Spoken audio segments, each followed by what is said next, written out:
शिव शंकर की महिमा अपरंपार। जो भजे मन से होवे बेड़ा पार। सोमवार व्रत जो नर नारी धरे, मनोवांछित फल सहज ही पावे। श्री शिवाय नमस्तुभ्यं उमापते नमः। हर हर महादेव। जय भोलेनाथ। आप सभी पर भगवान शिव की कृपा सदैव बनी रहे। प्रिय श्रोताओं, सोमवार का दिन भगवान शिव को समर्पित है। इस दिन भक्त भोलेनाथ को प्रसन्न करने और उनकी कृपा प्राप्त करने के लिए व्रत रखते हैं।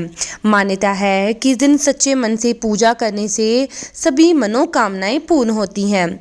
आइए भगवान शिव की महिमा का गुणगान करते हुए इस पावन कथा का आरंभ करते हैं। एक बार किसी नगर में एक साहूकार था। उसके घर में धन की कोई कमी नहीं थी, लेकिन संतान ना होने के कारण वो बड़ा दुखी था। संतान प्राप्ति के लिए हर सोमवार को व्रत रखता और पूरी श्रद्धा के साथ शिव मंदिर जाकर भगवान शिव और माता पार्वती की पूजा किया करता। उसकी भक्ति देखकर एक दिन माता पार्वती प्रसन्न होकर शिवजी से साहूकार की मनोकामनाएं पूर्ण करने का निवेदन करती है। पार्वती जी के आग्रह पर भगवान शिव ने कहा, देवी, इस संसार में हर प्राणी को उसके कर्मों का फल मिलता है और जिसके भाग्य में जो हो उसे भोगना ही पड़ता है। लेकिन पार्वती जी ने साहूकार की भक्ति देखकर उसकी मनोकामना पूर्ण करने की इच्छा व्यक्त की। माता पार्वती के आग्रह पर भगवान शिव ने साहूकार को पुत्र प्राप्ति का वरदान तो दिया, लेकिन उन्होंने बताया कि ये बालक केवल 12 वर्षों तक ही जीवित रहेगा। माता पार्वती और भगवान शिव के संवाद को साहूकार सुन रहा था, इसलिए उसे ना तो इस बात की खुशी हुई ना कोई दुख, बल्कि वह पहले की तरह ही शिव जी की पूजा करता। कुछ समय के बाद साहूकार की पत्नी ने एक पुत्र को जन्म दिया और जब बालक 11 वर्ष का हुआ तो उसे पढ़ने के लिए काशी भेज दिया गया। साहूकार ने पुत्र के मामा को बुलाकर उसे बहुत सारा धन देते हुए कहा कि तुम इस बालक को काशी विद्या पढ़ने के लिए लेकर जाओ। तुम लोग रास्ते में यज्ञ कराते जाना, ब्राह्मणों को भोजन दक्षिणा देते हुए जाना। दोनों मामा भांजे इसी तरह यज्ञ कराते और ब्राह्मणों को दान दक्षिणा देते काशी नगरी निकल पड़े। इस दौरान रात में एक नगर पड़ा, जहां नगर के राजा की कन्या का विवाह था, लेकिन जिस राजकुमार से उसके विवाह होने वाला था वो एक आंख से काना था। राजकुमार के पिता ने अपने पुत्र के काना होने की बात को छुपाने के लिए सोचा, क्यों ना उस साहूकार के पुत्र को दूल्हा बनाकर राजकुमारी से विवाह करा दूं और विवाह के बाद इसको धन देकर विदा कर दूंगा और राजकुमारी को अपने नगर ले जाऊंगा। लड़के को दूल्हे के वस्त्र पहनाकर राजकुमारी से विवाह करा दिया गया। साहूकार का पुत्र ईमानदार था, उसे ये बात सही नहीं लगी, इसलिए उसने अवसर पाकर राजकुमारी के दुपट्टे पर लिख दिया कि तुम्हारा विवाह मेरे साथ हुआ है, लेकिन जिस राजकुमार के संग तुम्हें भेजा जाएगा वो एक आंख से काना है। मैं तो काशी विद्या पढ़ने जा रहा हूँ। जब राजकुमारी ने चुन्नड़ी पर लिखी बातें पढ़ी तो उसने अपने माता पिता को सारी बात बताई। राजा ने अपनी पुत्री को विदा नहीं किया, फिर बारात वापस चली गई। दूसरी ओर साहूकार का पुत्र और उसका मामा काशी पहुंचे और वहां जाकर उन्होंने यज्ञ किया। जिस दिन साहूकार का पुत्र 12 वर्ष का हुआ, उस दिन भी यज्ञ का आयोजन था। लड़के ने अपने मामा से कहा कि मेरी तबीयत कुछ ठीक नहीं है। मामा ने कहा, तुम अंदर जाकर आराम कर लो। भगवान शिव के वरदान के अनुसार कुछ ही देर में उस बालक के प्राण निकल गए। मृत भांजे को देखकर उसकी मामा ने विलाप करना शुरू कर दिया। संयोगवश उसी समय भगवान शिव और माता पार्वती उधर से जा रहे थे। भगवान पार्वती जी ने भोलेनाथ से कहा, स्वामी, मुझे इसके रोने का स्वर सहन नहीं हो पा रहा, आप कृपया इस व्यक्ति के कष्ट को अवश्य दूर कीजिए। जब भगवान शिव मृत बालक के पास गए तो वो बोले कि ये उसी साहूकार का पुत्र है जिसे मैंने 12 वर्षों की आयु का वरदान दिया था।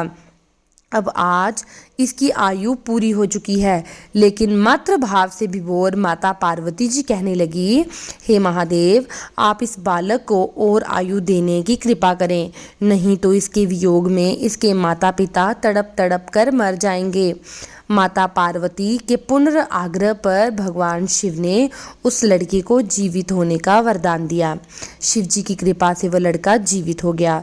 शिक्षा पूरी करके लड़का मामा के साथ अपने नगर की ओर वापस चल पड़ा। दोनों चलते हुए उसी नगर में पहुंचे जहां उनका विवाह हुआ था।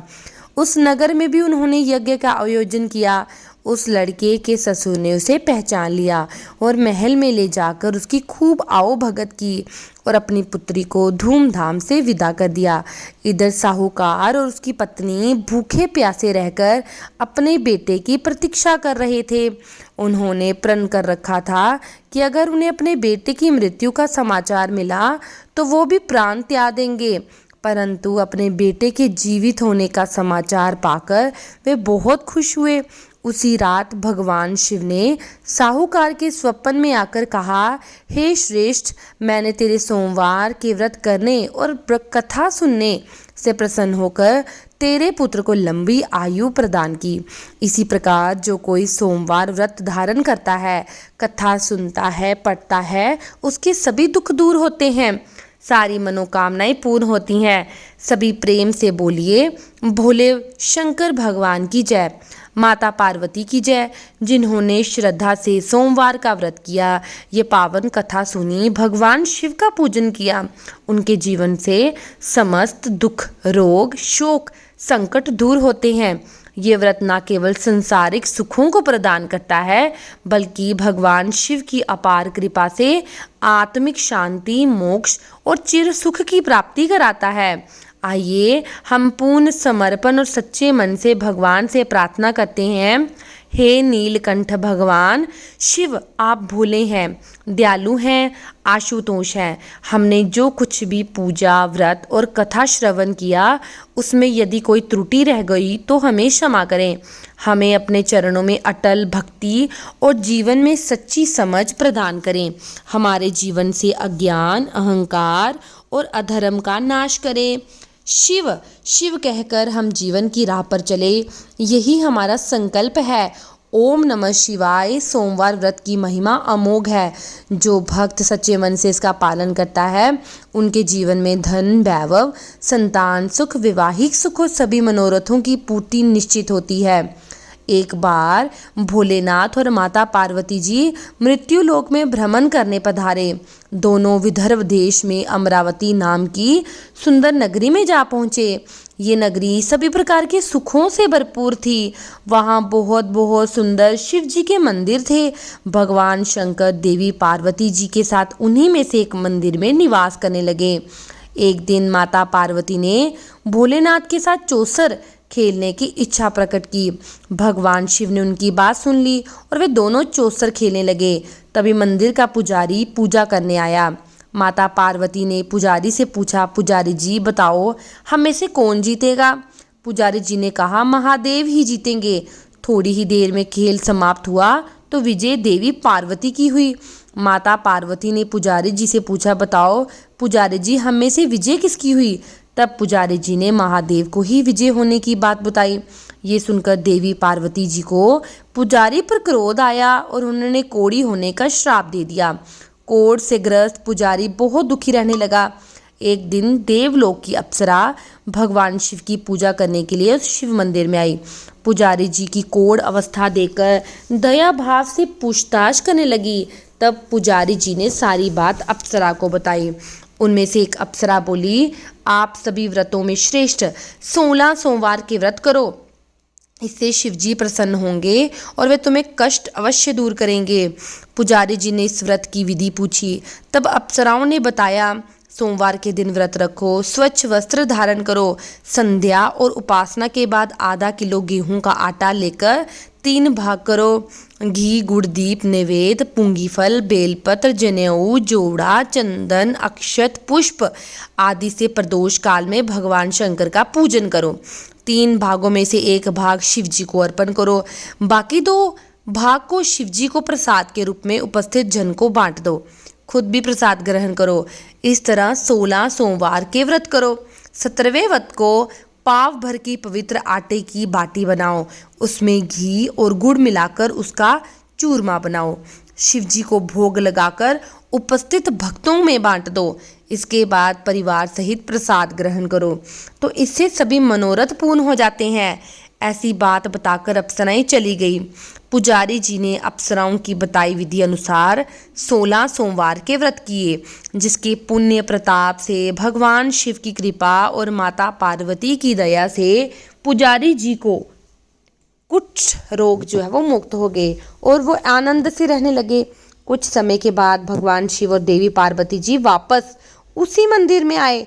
देवी पार्वती जी ने पुजारी को निरोगी देखकर कारण पूछा, तो पुजारी जी ने 16 सोमवार व्रत की महिमा बताई। पार्वती जी खुद भी 16 सोमवार व्रत रखने के लिए तैयार हो गई और इस व्रत को करने से उनके रूठे हुए पुत्र कार्तिकेय जी देवी पार्वती जी के आज्ञाकारी हो गए। कार्तिकेय जी ने जब माता से पूछा कि माता, आपने ऐसा क्या किया जिससे मेरा हृदय परिवर्तन हो गया, तब देवी पार्वती ने 16 सोमवार की कथा उन्हें सुना दी। कार्तिकेय जी ने अपने विशेष मित्र से जो कहीं खो गया था उससे मिलने की कामना में 16 सोमवार के व्रत किए, तो उनका खोया हुआ मित्र जल्दी मिल गया। मित्र ने आकस्मिक मिलन का कारण पूछा, तो कार्तिकेय जी ने भी उन्हें 16 सोमवार व्रत करना बताया। मित्र ने व्रत की विधि विधान पूछा और स्वयं के विवाह की मनोकामना से 16 सोमवार के व्रत धारण किए। इसके बाद कार्तिकेय जी का मित्र एक स्वयंवर सभा में गया, तो वहां की राजकुमारी ने उसके गले में वरमाला डाल दी और उसे अपना पति स्वीकार कर लिया। तब राजा ने बहुत सारा धन और सामान देकर उसको भेजा। अब वे दोनों सुख से रहने लगे। जब 16 सोमवार के व्रत का उसकी पत्नी को पता चला, तो उसने पुत्र प्राप्ति की कामना के लिए 16 सोमवार के व्रत किए। उसके कुछ समय बाद एक अति सुंदर, सुशील और बुद्धिमान पुत्र प्राप्त हुआ। जब वह बड़ा हुआ तो उसने अपनी माँ से 16 सोमवार के व्रत की गाथा सुनी। तब उसने भी राज्य अधिकार प्राप्त करने के लिए 16 सोमवार के व्रत शुरू कर दिए। एक राजा को अपनी कन्या के लिए योग्य पुरुष की खोज थी। राजा ने अपनी कन्या का विवाह उस सर्वगुण संपन्न पुरुष से कर दिया। राजा के कोई पुत्र नहीं था, तो उसने अपने दामाद की योग्यता देखकर उसे राजा बना दिया। राजा बनने के बाद ही वह 16 सोमवार के व्रत करता। 17वां सोमवार आने पर उसने अपनी पत्नी से शिवजी की पूजा के लिए मंदिर चलने को कहा, तो उसने दासियों से कहकर पूजा की। सामग्री तो भिजवा दी, लेकिन खुद नहीं गई। अब इधर राजा ने शिव जी की पूजा समाप्त की तो आकाशवाणी हुई, हे राजा, अपनी रानी को राजमहल से निकाल दे, नहीं तो सर्वनाश हो जाएगा। राज दरबार में आकर सभासदों से विचार विमर्श किया और सर्वनाश के भय से रानी को राजमहल से निकाल दिया। अपने दुर्भाग्य को कोसती हुई रानी नगर से बाहर चली गई। दुखी मन से चलते हुए वे एक गांव में पहुंची। वहां पर एक बूढ़ी माई थी जो सूत बेचा करती थी। बूढ़ी माई ने दया करके रानी को अपने साथ सूत बेचने के लिए रख दिया। जब से रानी के साथ बूढ़ी माई थी तो सूत बिकना ही बंद हो गया। बूढ़ी माई ने रानी को वहां से जाने को कह दिया। अब रानी एक तेली के यहाँ काम मांगने गई। उसी समय तेली के मटके चटक गए, सारा तेल बह गया। तेली ने भी उसे वहां से भगा दिया। दुखी होकर रानी एक नदी के पास गई तो नदी का सारा पानी सूख गया। वह एक पेड़ के नीचे बैठी तो पेड़ के सारे पत्ते सूखकर गिर गए। आसपास के लोगों ने जब यह सब देखा तो उसे पकड़कर मंदिर के पुजारी गुसाई जी के पास ले गए। गुसाई जी देखते ही जान गए कि ये कोई विधि की मारी कुलीन स्त्री है। गोसाई जी ने रानी से कहा कि वह उनके आश्रम में उनकी पुत्री बनकर रह सकती है। अब रानी आश्रम में रहने लगी। रानी भोजन बनाती थी तो उसमें कीड़े पड़ जाते थे, पानी भरकर लाती तो वो गंदा हो जाता। अब तो गोसाई जी ने एक दिन दुखी होकर उससे पूछा, बेटी तुम्हारी ये दशा कैसी हुई? ये किस देवता का कोप है? तब रानी ने शिव जी की पूजा में ना जाने वाली बात गोसाई जी को बताई। तो गोसाई जी बोले, पुत्री तुम 16 सोमवार के व्रत करो, इससे तुम अपने सभी कष्टों से मुक्ति पा सकती हो। गोसाई जी की बात मानकर रानी ने 16 सोमवार के व्रत किए। 17वें सोमवार के दिन विधि विधान से शिव जी की पूजा की। पूजन के प्रभाव से राजा को इधर महल में रानी की याद सताने लगी और रानी को ढूंढने के लिए उसने चारों दिशाओं में अपने दूत भेजे। रानी की खोज में घूमते घूमते दूत गोसाई जी के आश्रम भी पहुंच गए। राजा को खबर लगी तो राजा रानी को लेने आश्रम पहुंच गया। गोसाई जी से बोला, ये मेरी पत्नी है। शिव जी के क्रोध के कारण मैंने इसे महल से निकाल दिया था। अब शिव जी का क्रोध शांत हो चुका है तो उसे मेरे साथ जाने की आज्ञा दीजिए। गोसाई जी ने रानी को राजा के साथ जाने की आज्ञा दी। रानी बड़ी प्रसन्न हुई। राजा और रानी की आने की खुशी में नगरवासियों ने खूब सजावट की, मंगल गीत गाए, पंडितों ने मंत्र आदि गाकर स्वागत किया। इस तरह धूमधाम से रानी का महल में प्रवेश हुआ। राजा ने ब्राह्मणों को दान आदि दिए, याचकों को धन धान्य दिया, जगह जगह भूखे लोगों को भोजन खिलाने के लिए भंडारे खुलाए। राजा रानी 16 सोमवार के व्रत करते हुए शिवजी का विधि विधान से पूजन करते हुए सुखपूर्वक लंबे समय तक जीवन बिताने के बाद शिवलोक को पधार गए। इस प्रकार जो भी मनुष्य मन, वचन, कर्म से, भक्ति भाव से 16 सोमवार के व्रत और पूजन विधि विधान से करता है, कथा का श्रवण करता है, वह सभी सुखों को प्राप्त कर अंत में शिवलोक का गमन करता है और ये व्रत सभी मनोरथ पूर्ण करने वाला है। जय गणेश गिरिजा सुबन मंगल मूल सुजान, कहत अयोध्या दास तुम देहु अभय वरदान। जय गिरिजापति दीन दयाला, सदा करत संतन प्रतिपाला। भाल चंद्रमा सोहत तनी के, कानन कुंडल नाग फनी के। अंग गोर सिर गंग बहाए, मुंड माल तन शार लगाए। वस्त्र खाल बादंबर सोहे, छवि को देखी नागमन मोहे। मेना मातु की हुए दुलारी, वाम अंग सोहत छवि न्यारी। कर त्रिशूल सोहत छवि भारी, करत सदा शत्रुन क्षयकारी। नंदी गणेश सोहित कैसे, सागर मध्य कमल है जैसे। कार्तिक शाम और गणराव, यह छवि को कह जात न काऊ। देवन जब ही जय पुकारा, तब ही दुख प्रभु आप निवारा। क्रिया उपद्रव तत्कारक भारी, देवन सब मिल तुम ही जुहारी। तुरंत छुड़ानन पाप पठायो, लव निमेश महारी गिरायो। आप जलंधर असुर सहारा, सुयश तुम्हारा विदित संसारा। त्रिपुरा सुरसन युद्ध मचाई, सभी कृपा कर लीन बचाई। किया तप ही भागीरथ भारी, पूर्व प्रतिज्ञा तासु पुरारी। दानिन में तुम समको नाही, सेवक स्तुति करत सदाही। वेद नाम महिमा तब गाई, अकद अनादि भेद नहीं पाई। प्रगटी उठती मंथन में ज्वाला, जरत सुरासुर भय विहाला। कीन दयातः कर सहाय, नीलकंठ तब नाम कहाई। पूजन रामचंद्र जब किन्हा, जीत के लंक भीषण दिन्हा। सहस कमल में हो रही दारी, कीन परीक्षा तब पुरारी। एक कमल प्रभु राखे जोई, कमल नयन पूजन चह सोई। कठिन भक्ति देखी प्रभु शंकर, भय प्रसन्न दिए इच्छित वर। जय जय जय अनंत विनाशी, करत कृपा सबके घटवासी। दुष्ट सकल नित मोहि सतावे, भ्रमत रहो मोहि चैन न आवे। त्राह त्राह में नाथ पुकारो, यही अवसर मोहि आनु बारो। ले त्रिशूल शत्रुन को मारो, संकट से मोहि आनु बारो। मात पिता भ्राता ता सब, होई संकट में पूछत नहीं कोई। स्वामी एक है आस तुम्हारी, आय हरहु मम संकट भारी। धन निर्धन को देत सदाही, जो कोई जांचे सो फल पाही। स्तुति के ही विधि करे तुम्हारी, शंभुनाथ अब चूक हमारी।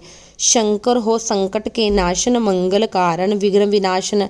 योगी यति मुनि ध्यान लगावे, शारद नारद शीश नवावे। नमो नमो जय नमो शिवाय, सुर ब्रह्मादिक पार न पाए। जो ये पाठ करे मन लाई, तापर होत शंभु सहाय। ऋणिया जो कोई हो अधिकारी, पाठ करे सो पावन हारी। पुत्र होन कर इच्छा जोई, निश्चय शिव प्रसाद तई होय। पंडित त्रोषधि को लावे, ध्यान पूर्वक होम करावे। त्रोषधि व्रत करे हमेश, ताके तन रही नहीं रहे कलेश। धूप दीप नैवेद्य चढ़ावे, शंकर सम्मुख पाठ सुनावे। जन्म जन्म के पाप नसावे, अंत धाम शिवपुर में पावे। कहे अयोध्या दास आज, तुम्हारी जानी संकल दुख।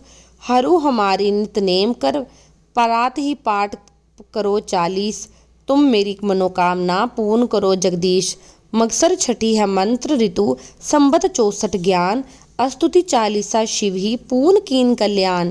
ओम जय शिव ओमकारा, स्वामी जय शिव ओमकारा। ब्रह्मा विष्णु सदा शिव, अर्धांगी धारा। ओम जय शिव ओमकारा, एकानन चतुरानन पंचानन राजे, स्वामी पंचानन राजे। हंसासन गरुड़ासन वृषवाहन साजे। ओम जय शिव ओमकारा।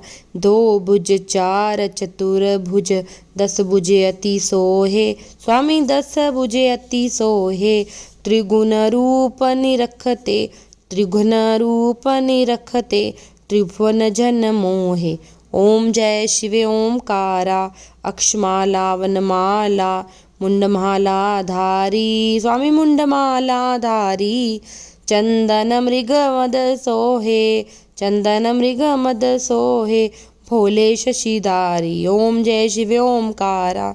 श्वेतांबर पीतांबर वादंबर अंगे, सनकादिक गरुड़ादिक भूतादिक संगे। ओम जय शिव ओमकारा। कर के मध्य कमंडल चक्र त्रिशूलधारी, सुखकारी दुखहारी जगपालनकारी। ओम जय शिव ओमकारा। ब्रह्मा विष्णु सदाशिव जानते अविवेका, प्रणवाशर शोभित ये तीनों एका। ओम जय शिव ओमकारा। त्रिगुण स्वामी जी की आरती जो कोई नर गावे, कहत शिवानंद स्वामी, रटत भोलाद स्वामी, सुख संपत्ति पावे। ओम शिव ओमकारा। पर्वत सोहे पार्वती, शंकर कैलाशा, स्वामी शंकर कैलाशा। भांग धतूर का भोजन, भांग धतूर का भोजन, बसमी में वासा। ओम जय शिव ओमकारा। जटा में गंगा बहत है, गले मुंडन माला, स्वामी गले में मुंडल माल। शेष नाग लिपटावत, ओढ़त मृगशाला। ओम जय शिव ओमकारा। काशी में विराजे विश्वनाथ नंदी, ब्रह्मचारी स्वामी, स्वामी नंदी ब्रह्मचारी। नित उठ दर्शन पावत, महिमाति भारी। ओम जय शिव ओमकारा। स्वामी जय शिव ओमकारा। ब्रह्मा विष्णु सदाशिव अर्धांगी धारा। ओम जय शिव ओमकारा। बोलिए शिव भगवान की जय, माता पार्वती की जय। ओम श्री शिवाय नमस्तुभ्यम।